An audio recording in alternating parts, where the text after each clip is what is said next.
Jesus abençoe a nossa cidade, né? Que ela esteja de parabéns, fazendo 101 anos hoje a sua emancipação. E a gente fica muito feliz que temos muita esperança que as coisas vão ficando cada dia melhores, né? Aproximou-se a época da festa do tabernáculo, onde todo o povo judeu caminhava para Jerusalém. E Jesus, como um judeu, estava seguindo para Jerusalém com seus discípulos. Muitos amigos foram agregando ali, que todos estavam indo para Jerusalém. E eles pararam para descansar, para se alimentar, numa aldeia chamada Betânia. Lá morava um grande amigo de Jesus, o Lázaro, e suas duas irmãs, Marta e Maria. E Jesus chegou com aquele monte de gente e Marta foi recebê-los e logo foi para a cozinha cuidar da alimentação, do conforto de todos. E Maria, encantada também pelo mestre, tanto quanto Marta, Maria nem se mexe para ajudar Marta a receber as visitas. Ela simplesmente vai para a sala e se senta num cantinho e fica escutando os ensinamentos de Jesus. Marta fica indignada e vai à sala e fala com Jesus: o senhor não vê que eu estou sozinha com tanto serviço? E antes disso, o evangelista diz que Marta estava distraída em muitos serviços quando ela foi à sala e falou com Jesus: o senhor não se importa que a minha irmã me deixe sozinha no serviço? Fala com ela para me ajudar.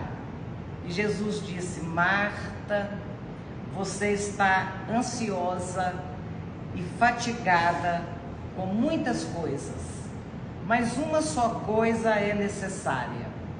E Maria escolheu a melhor parte, a qual nunca lhe será tirada. A Marta aqui representa a típica dona de casa, que passava a vida inteira cuidando da família. A dona de casa de hoje, cuidando dos filhos, da casa. E todas essas coisas podem nos ser tiradas.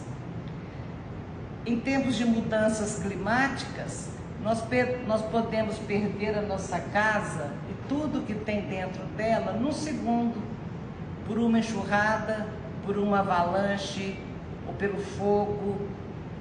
Os nossos familiares nós podemos perder para a vida ou para a morte, a qualquer segundo. Todos os nossos haveres a gente pode perder. A nossa situação financeira pode mudar repentinamente. A nossa saúde. Uma dona de casa que vai cuidando dos outros a vida inteira. Um dia surge um tumor em algum lugar e ela, totalmente despreparada e distraída por cuidar dos outros e cuidar da casa e nunca cuidar da melhor parte dela, que era o amadurecimento espiritual, que era compreender as vicissitudes da vida, que era aprender a lidar com esses problemas. Então, Jesus chama a atenção de Marta, que ela vivia ocupada com muitas coisas e distraídas com muitas coisas. Atualmente, quando a família, os filhos crescem, se casam ou se vão, o marido se vai para a vida ou para a morte e a dona de casa fica sozinha, sem mais nada, ela não se sente mais útil para mais nada. E os psicólogos chamam essa situação de depressão, que a mulher pode entrar nessa situação, de síndrome do ninho vazio. Com todo respeito pela dor de uma mãe, de uma senhora que tinha um filho único e para ele ela vivia, tudo girava em torno dele.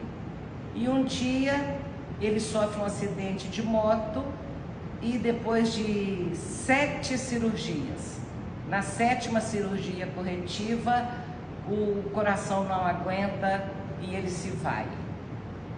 Foi na época da pandemia, eu a recebi lá em casa, acompanhada por um marido sofrendo muito, mas super carinhoso com ela. E ali do lado ela dizia para mim: nada mais me interessa nessa vida. Eu não tenho mais nada para fazer nessa vida. Para mim, viver ou morrer dá na mesma. Porque tudo na vida dela era aquele filho que havia partido. Nem o marido carinhoso do lado ela conseguia perceber. Então o ninho dela tinha ficado tragicamente vazio. E dentro dela não havia nenhum outro projeto de vida, nenhuma bagagem religiosa no sentido de uma fé que a sustentasse naquele momento doloroso para ela perceber que ela precisava levar a vida adiante, né? Então Jesus chama a atenção de Marta porque ele chama esse nosso lado de homens e mulheres que cuidam apenas das coisas da terra, da sobrevivência, do emprego, e não cuida da parte espiritual. Ele chama isso de pior parte. Não que cuidar disso seja uma escolha ruim por si só, em si mesma ela não é ruim. É uma missão muito nobre, é um trabalho que tem que ser feito, a luta pela sobrevivência. Ser mãe de tempo integral nos dias de hoje é uma maravilha para as crianças, né, professora? A gente sabe como que fica complicado quando os pais não podem acompanhar o desenvolvimento escolar, como que isso fica complicado. Então é muito nobre essa função de ser mãe em tempo integral, mas ela é terrivelmente incompleta em se tratando de uma missão de vida. Porque nós somos seres espirituais, passageiramente estamos materiais aqui na Terra, e cuidar só dessa parte material é não termos uma vida que Emmanuel chama de vida digna da nossa imortalidade. Eu acho essa expressão incrível. Nós não temos uma vida digna da nossa imortalidade porque nós ficamos só cuidando das coisas daqui sem perceber que a nossa alma, o que ela veio fazer aqui, como que ela tem que sair daqui. Então, desculpem. Então, existe para Jesus uma só coisa necessária. Tudo que Marta fazia era realmente coisas que precisavam ser feitas. A casa encheu de visita. Alguém tinha que cuidar realmente da alimentação daquele pessoal. Mas Jesus pede a ela que deixe a cozinha durante um tempo suficiente para experimentar a comunhão da intimidade da sala com ele. Ele chama a atenção da Marta no sentido de abrir um espaço para os assuntos espirituais. Então, essa passagem é sobre 2 mulheres, mas com certeza está direcionada a todo ser humano que não pode esquecer de cuidar da própria espiritualização. As Escrituras não relatam qual foi a reação de Marta quando Jesus diz a ela que ela precisava de cuidar da melhor parte. E é interessante que a gente observa que as Escrituras relatam quando o convite de Jesus não foi aceito, quando, por exemplo, o jovem rico pergunta a ele o que deveria ser feito para adquirir a vida eterna, e ele dá um conselho para o jovem, e esse jovem rico sai de perto do Cristo, triste, sem promover naquele momento ali nenhuma decisão. Ele dá uma resposta de tristeza, vira as costas e vai embora.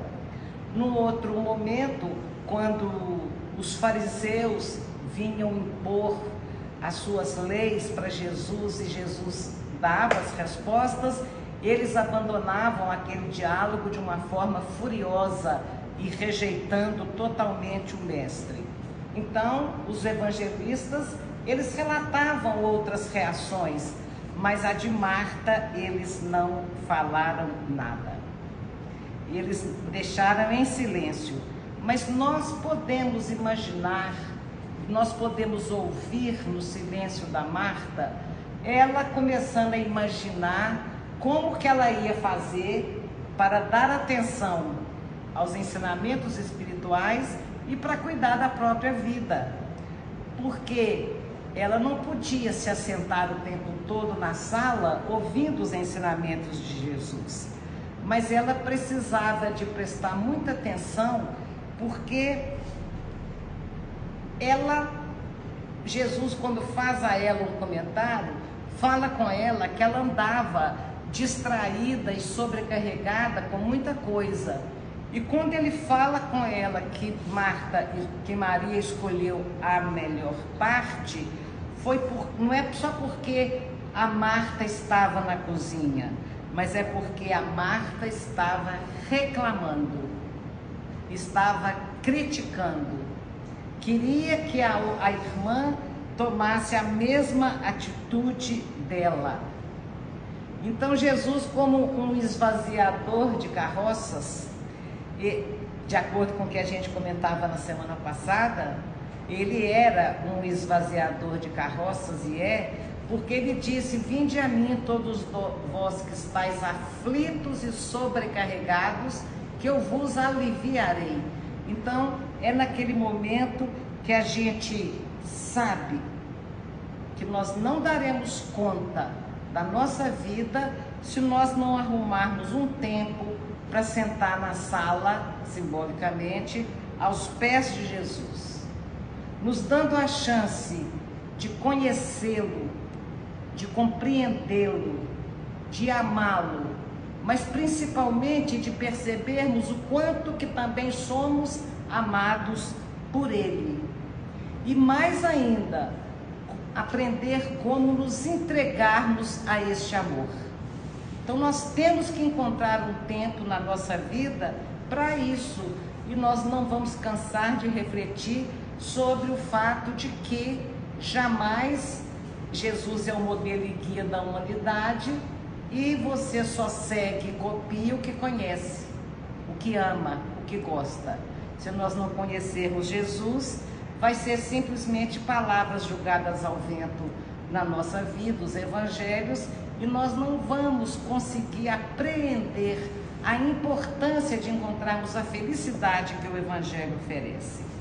Então, a única coisa necessária na nossa vida é a conexão com Deus, estando nós na cozinha ou na sala.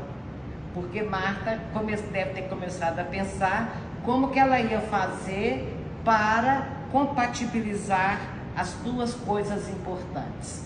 Então, a única coisa necessária é a conexão com o divino, e Jesus ressalta isso quando ele diz: diante de toda a nossa vida, todas as nossas tarefas, diante de tudo que nos acontece, diante de todos os nossos projetos, nós devemos buscar primeiro o reino de Deus e sua justiça, e todo o resto nos será dado por acréscimo de misericórdia.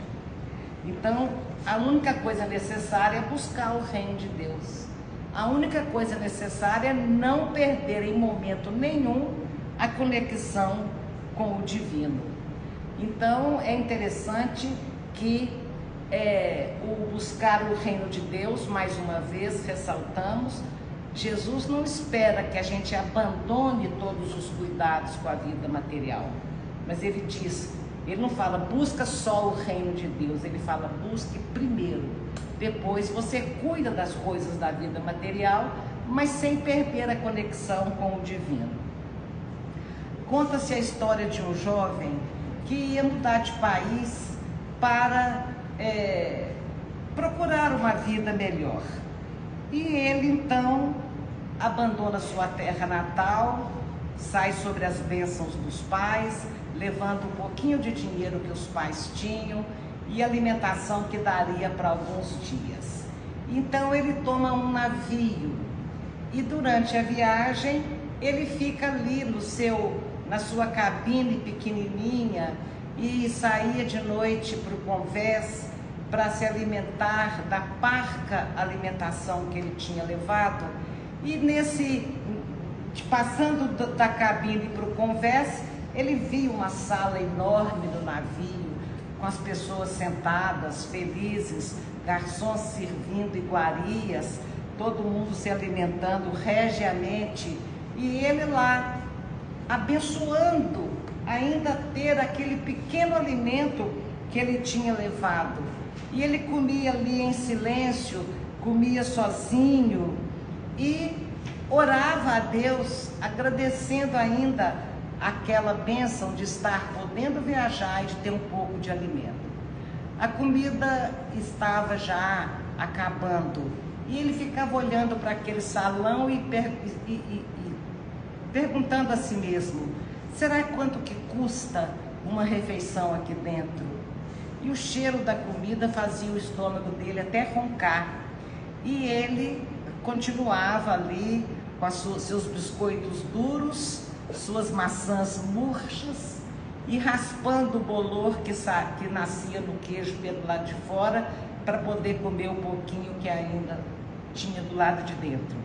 Sempre orando a Deus e agradecendo. Faltavam 3 dias para o destino final, quando a alimentação acaba de todo e ele fica totalmente enfraquecido e pálido e procura um funcionário do navio para perguntar o preço da alimentação. O funcionário fala com ele assim, não custa nada não, está incluído no preço da passagem que você pagou.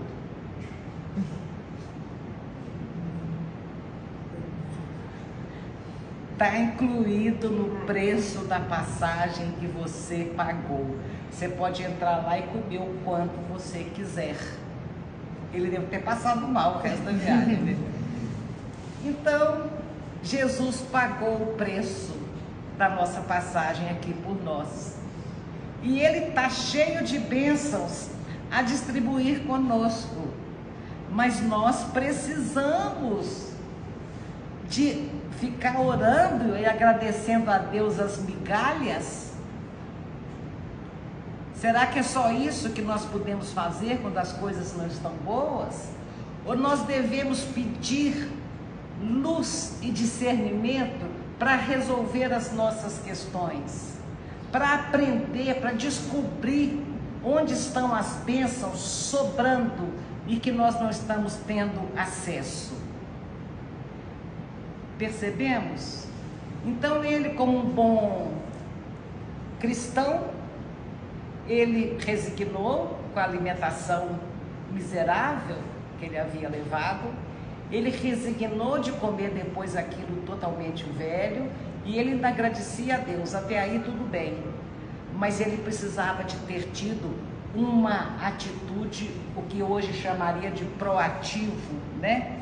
Ele precisava de ter procurado melhor, analisado melhor o seu entorno. E ele não fez isso. Ele desconsiderou as bênçãos que Deus tinha para ele. E eu fico imaginando na simbologia desse conto, ou desse apólogo, acho que é um apólogo, essas parábolas da vida moderna.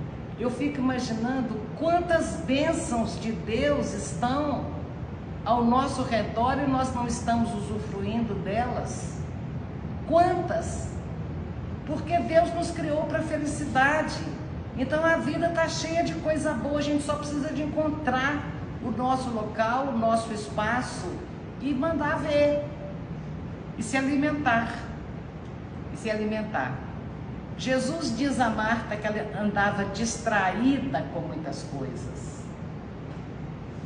O erro dela então não era trabalhar, era distrair. Era esquecer de ser cristão enquanto trabalhava. Porque se ela fosse cristã enquanto trabalhava, ela não ia parar para reclamar da irmã, para ir lá e pedir Jesus para xingar a irmã, botar a irmã na cozinha. Ela teria tido outras ideias melhores do que essa. O nosso enriquecimento interior, espiritual, é o que vai atender o objetivo pelo qual nós viemos aqui para a Terra. Sobreviver materialmente é consequência. A causa da nossa estada aqui é o nosso crescimento, o nosso enriquecimento. Em determinado momento dos ensinamentos de Jesus, ele pega uma videira como exemplo e mostra o tronco e mostra os galhos e diz assim para os discípulos: vocês estão vendo onde cada ramo está ligado? E os discípulos estavam vendo onde que cada ramo estava ligado. E Jesus diz: eu sou a videira e vocês são os ramos. Se vocês estiverem em mim, eu estarei em vocês e vocês darão muitos frutos. Sem mim, vocês não darão frutos. Então, se você arranca um ramo da videira, ele resseca, ele apodrece, ele morre, ele fica improdutivo. Assim somos nós. A seiva que alimenta a nossa vida vem de Jesus. Se nós estivermos desligados da conexão divina, nós não produziremos os frutos que podemos produzir. E o mais interessante dessa passagem, que está em João capítulo 15, versículo 5, da videira, é que é a árvore que define que tipo de fruto será dado. O fruto o ramo só precisa de fazer a parte dele, ficar conectado, ficar atento com o alimento que está chegando, porque o fruto, quem vai produzir, quem vai determinar para a nossa vida é a árvore. E para manter essa conexão, uma boa sugestão é uma limpeza espiritual. Começar o nosso dia ou terminar o nosso dia dando um banho na nossa alma. Porque durante o decorrer do nosso dia, é uma palavra grosseira aqui, outra acolá, é uma atitude mais impensada aqui, outra ali, é um pensamento inferior, é um ressentimento bobo que a gente guarda no coração, em algum canto. Então, após as nossas orações, a gente deve ir imaginando uma luz limpando o nosso corpo. As reflexões, a meditação, tudo isso vai nos aproximar e nos conectar com o tronco mais forte da nossa vida. E quando nós terminarmos essa limpeza espiritual, o nosso dia, pode começar com a pergunta: que queres que eu faça, Senhor? Foi a pergunta que o apóstolo Paulo fez quando ele encontra com Jesus em Damasco. E aliás, nós que estamos na doutrina espírita há tanto tempo, nós já sabemos o que Jesus quer que a gente faça. Eu acho que nós podemos perguntar: como o Senhor quer que eu faça? Como o Senhor quer que eu leve o meu dia hoje? No dia que eu estava preparando isso, era um domingo de manhã, e eu estava sentada na sala, com o livro na mão, que eu estava baseando, e comecei a refletir sobre essa situação de estar com Jesus na sala. E eu comecei a pensar muito como é que era aproximar de Jesus. A mulher hemorroísta que toca em Jesus e é curada. Eu ficava pensando hoje, como é que hoje a gente pode tocar em Jesus?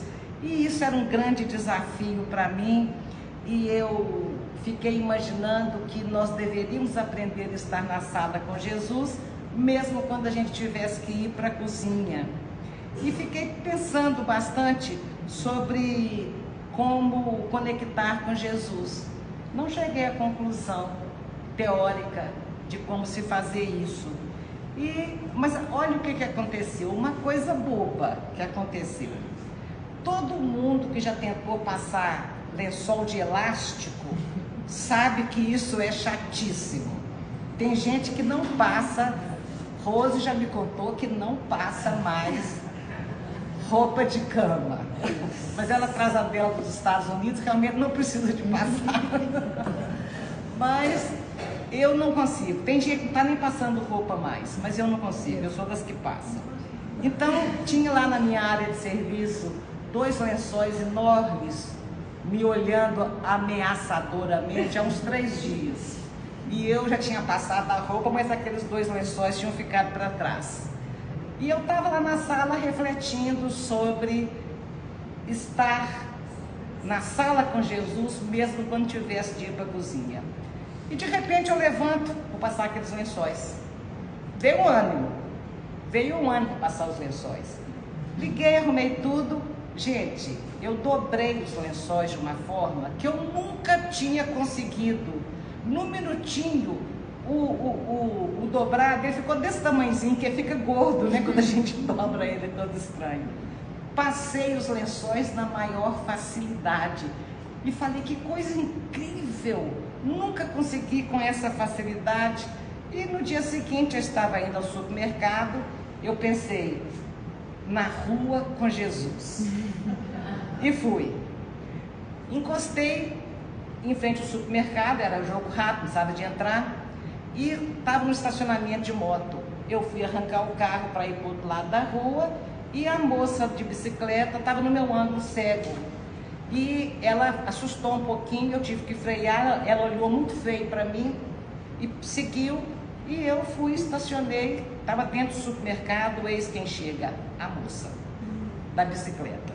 Olha, eu vim cá para te entregar seu telefone que você deixou cair na rua e para te falar que você vai acabar machucando alguém, você é muito distraído e tal e tal. Eu falei, minha filha do céu, meu telefone caiu e eu nem vi. Você nem viu, você foi andando. Eu falei, então, mas que maravilha que você veio trazer meu telefone, eu te agradeço muito. Não, eu vim foi te xingar, não foi fazer isso não. Eu falava, olha, mesmo que você tenha tido a intenção de me perseguir, você foi um instrumento de Deus, porque você sabe o que é perder o telefone com chip, com agenda, com tudo. Todo mundo sabe que transtorno que é isso, além do prejuízo financeiro.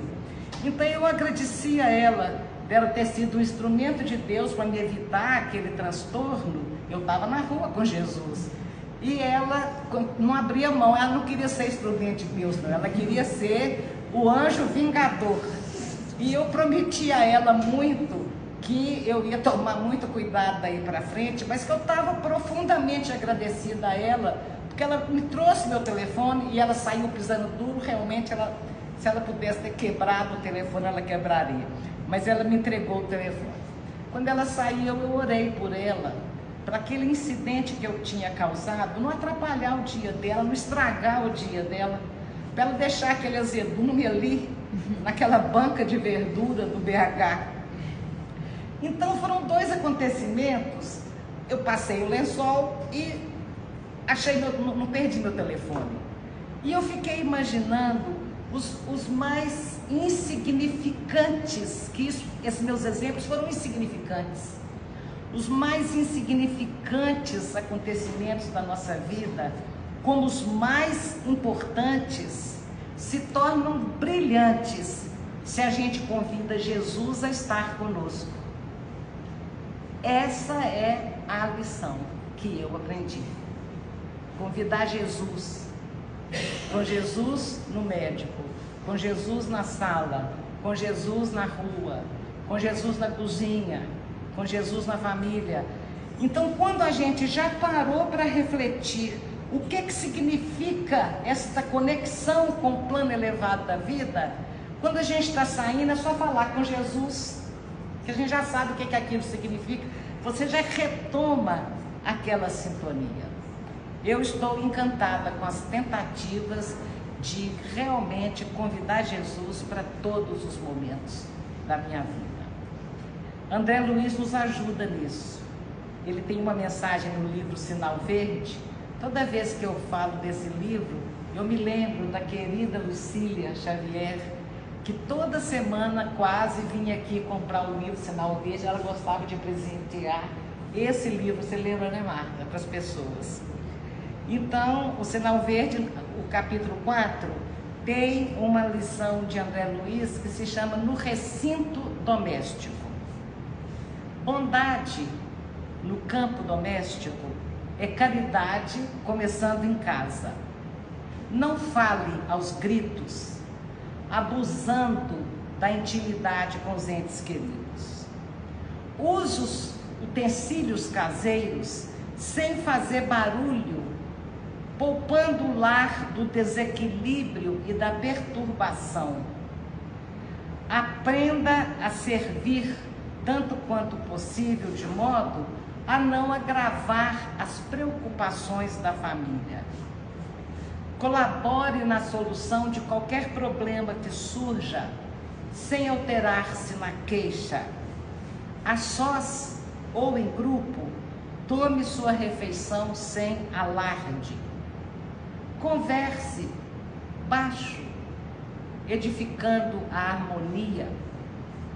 É sempre possível achar a porta do entendimento mútuo quando nós nos dispusemos a ceder de nós mesmos em pequeninas demonstrações de renúncia, principalmente aos nossos pontos de vista.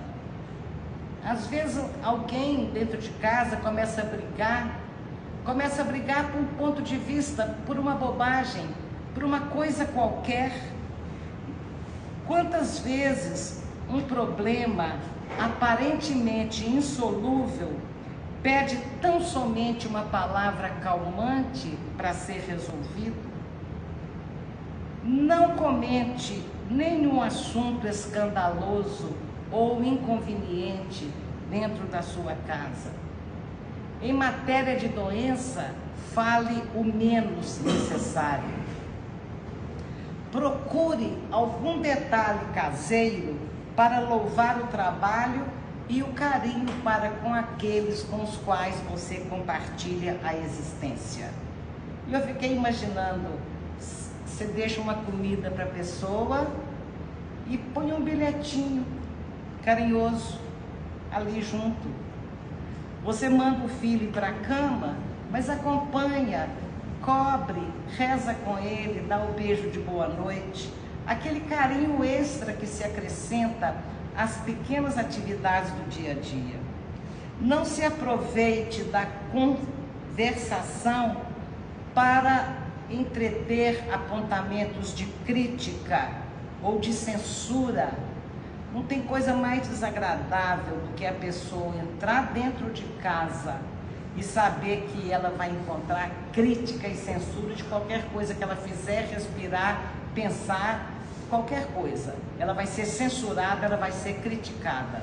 A pessoa não consegue imaginar que ela está ali no lar. Lar é o lugar que deve aconchegar, né? E se você, esse aqui eu achei interessante, se você tem pressa de sair, atenda ao seu regime de urgência com serenidade e respeito, sem estragar a tranquilidade dos outros. É interessante que quando a gente está com pressa, você sai correndo para casa fora, juntando o bolso, juntando aquilo, falando rápido, agitado. Não é assim que a gente faz? Você está com pressa, você agita todo mundo antes de você sair. Então ele fala, atende o seu regime de urgência com serenidade e respeito aos outros. São coisas simples, são apontamentos simples que contribuem para a formação de um belo ambiente espiritual e nos ajudando a manter a bela conexão com Jesus na sala. Que Ele nos abençoe hoje e sempre.